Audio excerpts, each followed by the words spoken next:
नमस्कार, मी अतुल मुकुंद गायकवाड, राहणार लोम, तालुका खंडाळा, जिल्हा सातारा।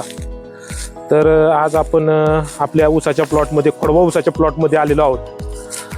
तर आपण खोडवा ऊसाचा झिरो बजेटमध्ये खोडवा एकरी 45 ते 50 टन सहज निघू शकतो, आपण याबद्दल माहिती पाहणार आहोत। तर आपण हा बघा, साधारणतः 1 जानेवारीला मशीनने हार्वेस्टरने ऊस तुटलेला आहे आणि आपण आता पाहू शकता आज साधारणतः 60 ते 65 दिवस झालेले आहेत। आणि दरवर्षी मी तुम्हाला सांगतो, आपण हे पाचट जाळत नाही। पाचट म्हणजे शेतीसाठी सोनं आहे, वरदान आहे। हे पाचट कुणी सुद्धा जाळू नका। मी गेली 8 ते 10 वर्ष झाले हे पाचट जाळत नाही, त्यामुळे माझ्या जमिनीचा ऑर्गॅनिक कार्बन 1% वरती गेलेला आहे। मला एक्स्ट्रा रासायनिक खत टाकण्याची काही गरज पडत नाही। तुम्ही प्लॉट पाहू शकता आता। आणि सर्वात महत्त्वाचा पाचटाचा फायदा म्हणजे तणनाशक, तण उगवत नाही, कोणतंही तण उगवत नाही। तुम्ही पाहू शकता कुठेही तण तुम्हाला दिसणार नाही। आता याला फक्त आपण आहे ना, एक वरतून फवारणी घेतलेली आहे 1919 आणि एक खोडकीड साधारणतः फेब्रुवारी महिन्यामध्ये आणि मार्च महिन्यामध्ये उष्णता वाढल्यामुळे खोडकीड येते, त्यासाठी एक आपण कीटकनाशक घेतलेले आहे, हमला म्हणून ते कीटकनाशक घेतलेले आहे। त्यानंतर खोडकीड पूर्णपणे इथे थांबलेली आहे। आणि तुम्ही पाहू शकता 880-032चा प्लॉट आहे।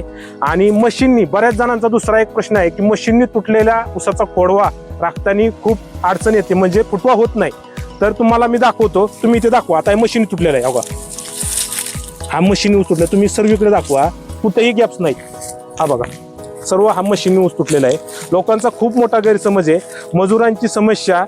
आणि आजकाल तुम्ही पाहू शकताय मजुरांकडून ऊस तोडायचं म्हणलं तर एकरी 5 ते 6 हजार रुपये मजूर मागतात आणि साधारणतः 1 ते 2 इंचाच्या वरती ते कांडी कट करत असतात, त्यामुळे आपल्याला खूप नुकसान होते। पण मी हे 4थं वर्ष आहे की मशीनच्या साहाय्याने ऊस तोडतो, मला तर कुठले याच्यामध्ये नुकसान वाटलेलं नाही। तुम्ही पाहू शकताय सगळीकडे, तुम्ही कॅमेरा करून दाखवा, सगळीकडे बघा, कुठेही ऊस पातळ वगैरे काही झाला नाही। पाचट फक्त आता कुजवण्यासाठी आपण सिंगल सुपर फॉस्फेट एकरी 2 बॅग आणि 2 बॅग युरिया या पाचटावर टाकलेला आहे। आता हे पाचट हळूहळू कुजत चाललेले आहे।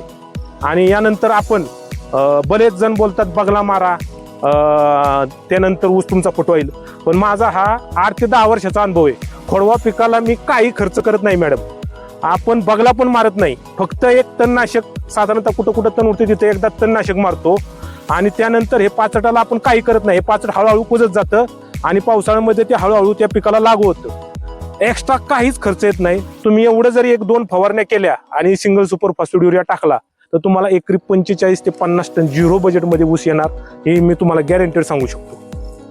याचे शेण खत वगैरे वापरता तुम्ही?